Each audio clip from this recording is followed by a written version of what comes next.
Alright, so I'm cooling down this beer in the tub by stirring it a lot, and the object is to cool it down as fast as you can.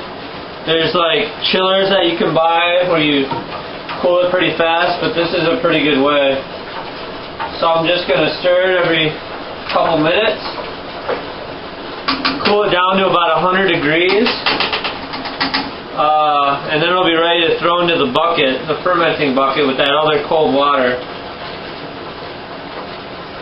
Leave that in there, turn the water off, and I'll turn it back on when I actually throw it into the bucket. Alright, now it's at like 90 degrees in the bathtub, so I'm just going to pour it into that. The reason I have the strainer there, because it catches a lot of the hop residue. You don't need a strainer, but it helps. And I'm going to watch me do this. And this is the last step. Hopefully you can see it.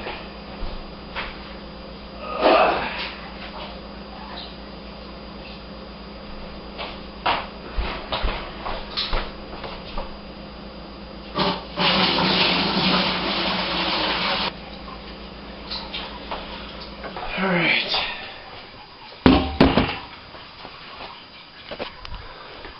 Alright, so fucking made a fucking mess. Anyway, the strainer got all that hop residue from the 2.4 ounces of hops I put in there. I'm going to let that strain, and then I'm going to dump that water in there until the bucket gets to 5 gallons. Once it gets to 5 gallons, I'm going to stir it up real good to aerate it, and then just dump that right in the top of it. Shake it up and dump it. That's the yeast. I'll put the top on it, and I'll put it right in the corner there, because it's supposed to ferment around 65 to 70 degrees, I think.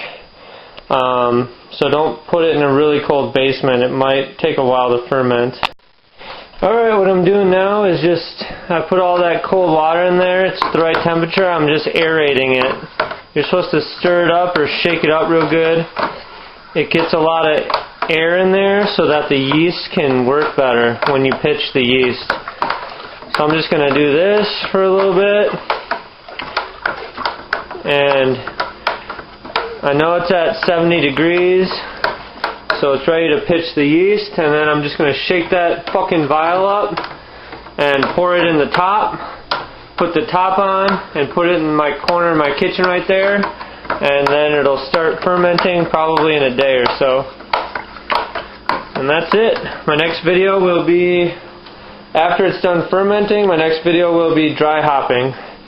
I'm going to put 3 ounces of those hops right in that bucket.